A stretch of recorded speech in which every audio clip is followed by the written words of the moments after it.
C'est évident que dans cette situation dans laquelle vous nous mettez, nous les artistes, comme le disait ce matin Ahmed Ghazal, nous ne sommes pas du tout à l'aise, puisque nous sommes habitués à la solitude du studio et de mettre devant la scène à expliquer nos processus de création, notre expérience en tant que créateur et en tant que personne. Ce n'est pas d'une très grande facilité. Et justement, je vais rentrer au fond et me mettre beaucoup plus en difficulté, et je ne pense pas que je le ferai à travers une explication sur les formes d'expression, de ma manière de m'exprimer, mais beaucoup plus, j'essaierai de prendre le rôle de Herman, c'est-à-dire de me changer en critique et essayer de faire une auto-analyse de toute mon historique biologique, et aussi de ma vision que j'ai eue à travers ces expériences interculturelles qui, finalement, ont changé aussi beaucoup d'idées que j'avais depuis ma naissance. Parce que ce qui m'avait manqué un peu ce matin, par rapport à toutes les idées qui ont été présentées ce matin, c'est un peu beaucoup plus l'idée de changement. Qu'est-ce qui fait qu'un créateur, à travers la création, fait que lui-même peut migrer à un autre lieu au niveau de sa pensée. La migration n'est pas, pour moi, l'idée de migration, et c'est ce que j'essaierai à travers mon intervention, ce n'est pas une migration qui est dans le dictionnaire où on passe d'un lieu à l'autre. Donc, je sais que je me suis très très mal préparé parce que je ne pense pas que j'aurai suffisamment de temps pour élaborer et expliquer les raisons qui m'ont amené finalement à Barcelone. Mais je vais commencer par une démarche un peu académique. Et petit à petit, je vais essayer de rentrer un peu plus dans mes idées, des idées que j'ai découvertes à travers tous ces nouveaux lieux ces lieux que j'ai quittés et ces lieux que j'ai découverts. Alors, je commençais par une définition. C'est comme ça qu'il faut commencer en général, non ? Donc, pendant la préparation que j'ai eue avec Maria Roquet, qui dirige le quart de Diomed, alors elle a fait une très intéressante description des qualités de l'artiste. Alors je cite, l'artiste est une sorte de médium doté de facultés d'absorption exceptionnelles qui lui permettent d'assimiler le monde extérieur. Alors ce que j'aime dans cette définition, c'est cette idée de médium. C'est cette idée qu'on donne de l'artiste, cette idée magique qui finalement fuit à toute analyse. Parce que le gros problème qu'on a lorsqu'on aborde l'art, on essaie de l'expliquer.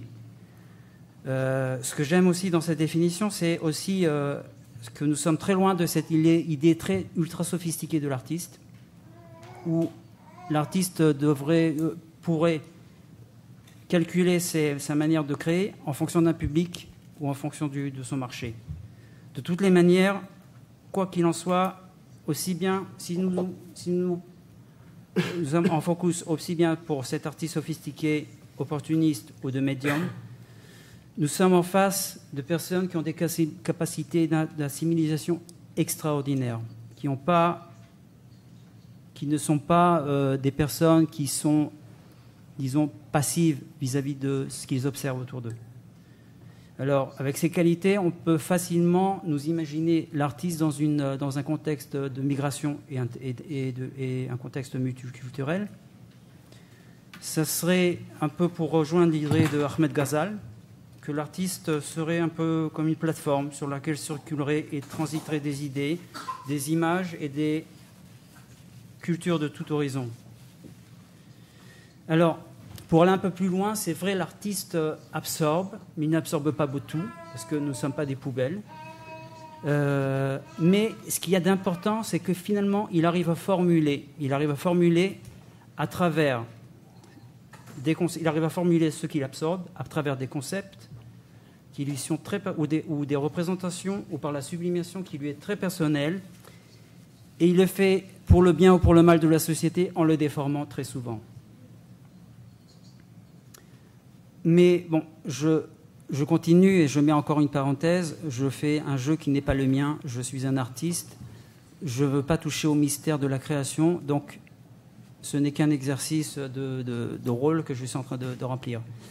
Alors, pour donner certains exemples, pour essayer de couvrir toutes ces idées que j'ai essayé de vous expliquer sur cette capacité de l'artiste, pour moi, à mes yeux, l'archétype de l'artiste opportuniste, et c'est pas péjoratif, c'est Andy Warhol.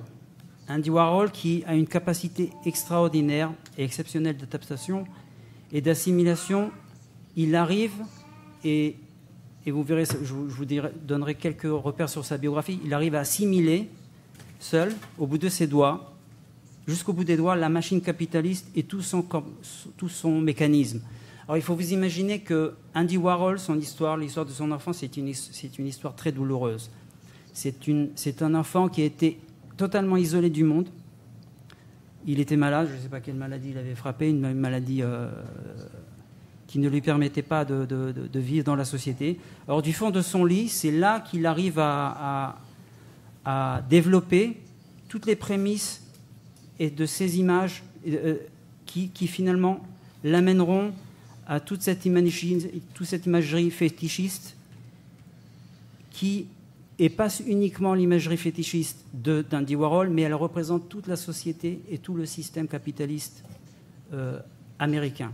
Ce qui est assez extraordinaire, c'est que, en plus d'avoir eu cette capacité d'absorption, c'est que Andy Warhol a été capable de projeter son image lui-même à l'intérieur de ce système par l'art.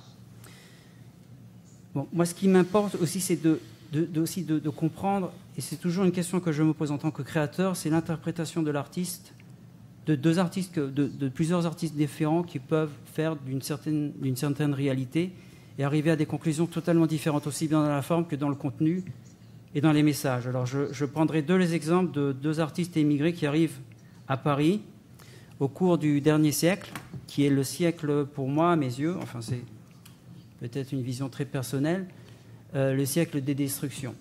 Et par rapport à cette époque, nous avons Picasso et Giacometti qui arrivent tous deux à des conclusions totalement différentes.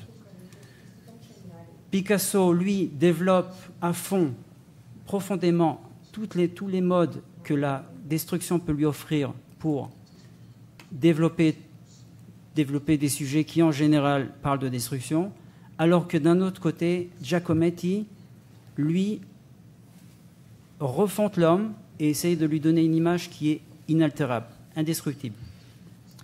Bon, alors nous sommes encore dans le registre de l'interprétation parce que l'art est mystérieux et nous ne pouvons pas donner d'explications et de codes pour comprendre vraiment ce qu'est l'artiste et qu'est-ce qu'est l'art. Mais ce que j'aimerais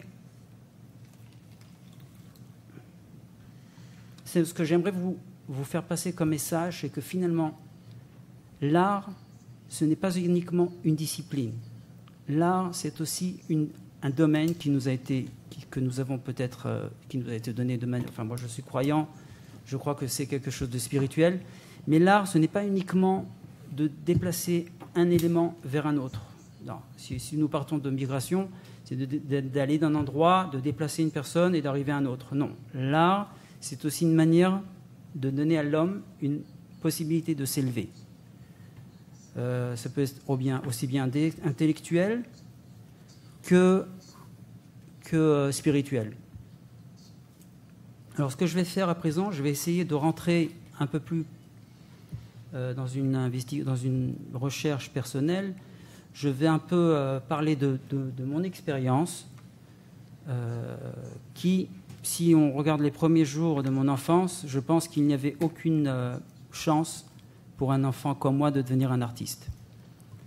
Puisque je suis né en France, en effet, mais je n'ai jamais eu vraiment l'impression d'être un Français.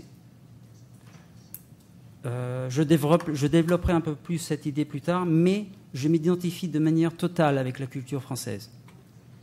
Mes parents sont immigrés du Maroc et ils décident dans les années 50 de s'implanter à l'intérieur d'une communauté juive très pieuse dans un tout petit village français. Alors c'est une expérience unique en Europe après la guerre mondiale. Il n'y a pas d'autres exemples, vous n'en trouverez pas. Ce qui est évident, c'est que à l'heure de ma naissance, je n'avais aucune chance avec la Chassidoute Novardok, qui était la communauté que je connaissais, dans laquelle nous vivions, de devenir un artiste, puisque c'était la religion et uniquement la religion. Mais mes parents, conscients du fait qu'il est important d'ouvrir, parce qu'ils étaient déjà de culture française, ils pensaient qu'il était important de ne pas priver leurs enfants d'une éducation juive, d'une éducation française et de la culture française. Donc ils nous ont ouvert à la culture française. Mais c'est évident que la vie à l'intérieur de cette communauté chassidique m'a énormément et profondément marqué. Ce qui est intéressant, c'est qu'en tant qu'artiste, je n'ai gardé aucun souvenir pittoresque à travers ma création. Et c'est beaucoup plus l'idée que la forme qui a finalement pris le dessus, plus tard lorsque je deviendrai un artiste. Alors, cette idée que j'ai gardée de la chassidoute, et je l'ai aujourd'hui, elle est très centrale dans ma création, c'est la nécessité du retirement. Esther Ben-Dayan, ce matin, a parlé de l'Exode et a fait référence de certains psukim qui se trouvent dans l'Exode de la nécessité de se retirer, d'être un étranger pour pouvoir arriver à la connaissance. Cette nécessité du retirement existe encore dans ma création et aussi le retirement permet à l'homme de méditer ses actes et par le biais d'une introspection extrême. C'est évident que à partir du moment où mes parents décident de me mettre dans une école non juive, cela demandera de ma part à trouver un équilibre entre deux mondes qui s'opposent, celui de la religion et de la laïcité. De toutes les manières, pour un enfant, imaginez-vous pour l'enfant que j'étais, pour le petit garçon isolé, l'enfant assoiffé d'image, la culture française a été d'un très grand secours, avec son esthétique, sa langue riche de nuances, de métaphores. C'est cette culture qui sauvera l'artiste que je deviendrai plus tard. Alors, on va me demander où sont les origines sfarades puisque c'est la France, les chassidim, c'est Ashkenaz, où est le Maroc, l'Algérie. Alors l'Algérie et le Maroc se sont joués un peu comme une mélodie tranquille à travers la liturgie pour un peu apaiser tous ces contrastes très très forts qu'il y avait entre ces deux mondes. Bon, comme je vous l'ai dit, je suis né en France, mais je m'identifie complètement à la culture française, mais je ne me suis jamais senti français. Malheureusement, par l'ignorance de l'antisémitisme, je ne me sentais... Cela ne me procurait aucune sensation de maison natale. Donc la décision d'aller en Israël, et la décision d'aller en Israël n'est pas vécue comme une immigration, puisque Israël, pour un juif comme moi, qui a étudié la Torah, qui prie depuis sa naissance, depuis que je sais lire 3 fois par jour sur le retour d'Israël, est vécu comme une chose tout à fait évidente. Bien sûr, si on fait abstraction de tout ce qui est du domaine politique, je parle au niveau du spirituel, un retour pour un juif comme moi a été vécu comme une chose évidente. Alors, la première chose que je fais en Israël, bien sûr, c'est que j'étudie la Torah dans une yeshiva. Et il se passe une chose, c'est qu'au bout de 3 ans, je ne pouvais plus me concentrer dans l'étude de la Torah. Et j'ai dû quitter la yeshiva pour me concentrer à la création, puisque la création se refusait de mourir en moi. Ça a été... et là, si on parle des gros chocs entre entre les cultures et les religions, ça a été un très grand déchirement, parce que la Torah avait déjà un sens. La Torah avait déjà un sens, alors que la création n'était qu'une pulsion. Ce n'était qu'une pulsion que je ne pouvais pas encore exprimer, expliquer. Et c'est certain que dans le milieu dans lequel j'avais vécu jusqu'à présent, cette décision n'a pas été du tout comprise. Alors, je vais dans une école, je quitte Jérusalem, bon, c'est la vie spirituelle, pour arriver à Tel Aviv, une vie totalement différente. Et nous avons des professeurs immigrés de Russie et des USA qui nous offrent 2 écoles. Alors, je rencontre à nouveau la culture française à travers l'école de Barbizon. Je ne sais pas si vous connaissez les principes de l'école de Barbizon.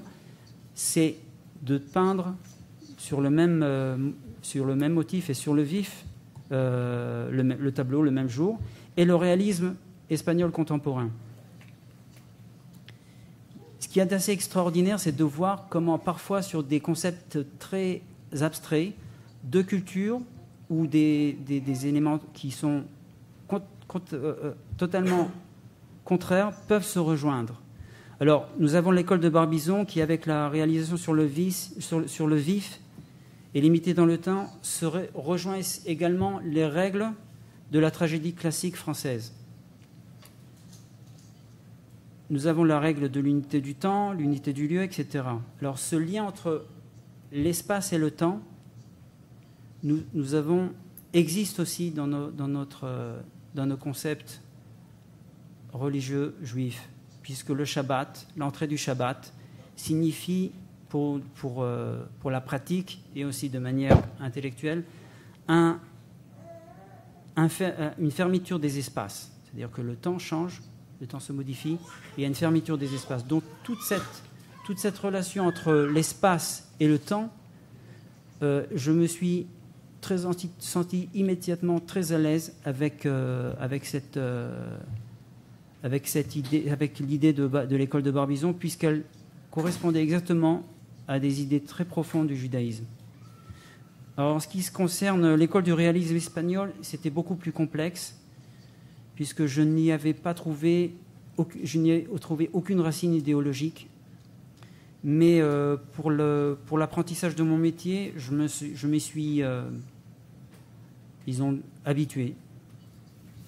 Alors, c'est justement lorsque j'avais acquis une solide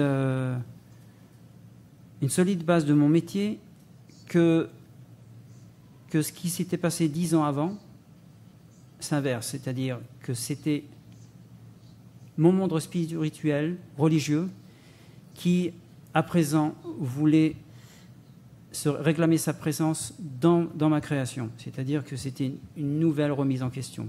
Si quelques années avant, disons, alors que j'étais à l'Yeshiva, j'ai dû abandonner la Yeshiva, cette fois-ci, lorsque le métier s'affirmait, c'était le monde spirituel juif qui demandait un sens, quelque part, à ce que je faisais. Alors, ça a été une transition très, très dure, puisque ça a été un choc et une confrontation de deux choses qui sont totalement différentes, c'est le profane et du sacré. Et de cette confrontation, j'ai dû sacrifier beaucoup de choses. La première chose que j'ai fait, c'est de sacrifier la virtuosité apprise. Je l'ai ici. Apprise auprès de l'école réaliste espagnole, puisque ce qui me gênait auprès de ces artistes, c'est qu'ils avaient fait le sacrifice, ils avaient exorcisé tout l'héritage sacré de peintres comme Zurbarán, Velázquez et Greco et Goya. Alors c'était aussi une remise en question de fondements judéo-chrétiens qui établit le principe de la hiérarchie dans ce monde symbolisé par la supériorité de l'homme sur la femme.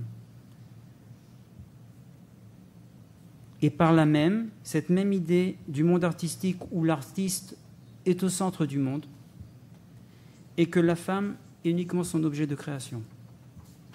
Alors pour symboliser un peu cette idée, j'ai choisi une toile très importante dans l'histoire de l'art, qui est celle de Courbet, qui a peint une toile très très importante auprès de tous les critiques. Tous les critiques ont certainement fait des cours là-dessus en long et en large. C'est le studio du peintre. Alors, moi, ce que j'adore dans cette toile, c'est le symbole. Tous les symboles qui finalement sont des symboles de la société moderne. Alors, regardez bien au centre, vous avez le peintre qui est en train de peindre la nature, une femme nue à côté de lui, et toute une société organisée autour de lui. Et c'est justement cette image qui me dérange, cette image de la société où nous avons l'artiste qui est au centre, et la femme n'a sa place que lorsqu'elle est docile et nue, et tout autour de lui, une hiérarchie, avec les personnes importantes, moins importantes. Cette image, c'est pas contre Courbet Courbet n'a fait qu'une description de l'époque moderne, mais c'est cette image que j'ai tenté plus tard, à travers certaines toiles, de combattre. Alors, pour l'école de Barbizon, c'est évident qu'elle ne me suffisait plus, puisque... ça ne marche pas. Si je peignais ceci à l'école pendant la période de Barbizon, je me suis mis à faire ces toiles-là. Là, ça ne marche pas. On va voir ici. C'est pas grave. Bon, ce qui a changé totalement ma vision avec cette expérience, c'est que je ne chercherai plus une vision descriptive des choses, mais beaucoup plus une observation presque aveugle de la présence et de l'absence du divin dans la création. Et la lumière d'Israël, qui est une lumière assez spéciale, m'exigeait de trouver une approche beaucoup plus essentielle. Alors, la difficulté et l'avantage... La difficulté et l'avantage dans ce processus, ça a été le manque de repères, aussi bien dans le monde de l'art que de la culture et ma religion même. Alors, artistiquement, ça s'est traduit souvent sur des procédés ou des idées très contradictoires, où si je peignais ce genre de portrait, je crois pas que ça marche. Ça marchait tout à l'heure. C'est du passé, on va voir du présent. Ça marche? Bon, on les regarde comme ça, c'est suffisant. On va faire comme ça. Ok. Si auparavant je faisais des portraits de moi-même en tant qu'autoportrait, j'essayais à présent de faire un portrait de moi-même tout en évitant de faire des autoportraits. J'ai cherché, et je tente toujours de chercher une représentation très authentique de la femme en tant que personne à part entière. Ça peut paraître simple, mais ça ne l'est pas. Parce que malheureusement, nous sommes tous trop conditionnés par nos cultures, par notre éducation, par les médias, à une vision, à ce que nous sommes, pour définir l'autre sincèrement. Alors, c'est évident qu'avec le temps, j'ai découvert d'autres créateurs qui pensaient comme moi. Mais sur le moment, disons que je me sentais d'une très très grande solitude. Là, je finis. Alors, si j'essaie de conclure, je dirais que mon expérience personnelle de l'apprentissage à travers des cultures différentes, et parfois dans la contradiction, c'est peut-être celle du multiculturalisme, mais j'ai certaines craintes avec cette idée du multiculturalisme qui serait une idée d'unifier un peu toutes les cultures à travers une seule culture, parce que mon expérience montre que le multiculturalisme n'est pas synonyme d'assimilation et de disparition de sa propre culture. À mes yeux, la différence est une richesse, et le multiculturalisme, par une connexion intraculturelle, peut permettre de nous protéger du danger de l'ignorance. L'art, la culture française, la lumière en Israël, l'israélien laïque m'ont au contraire permis de mieux saisir mon judaïsme. C'est bon. Très bien, merci.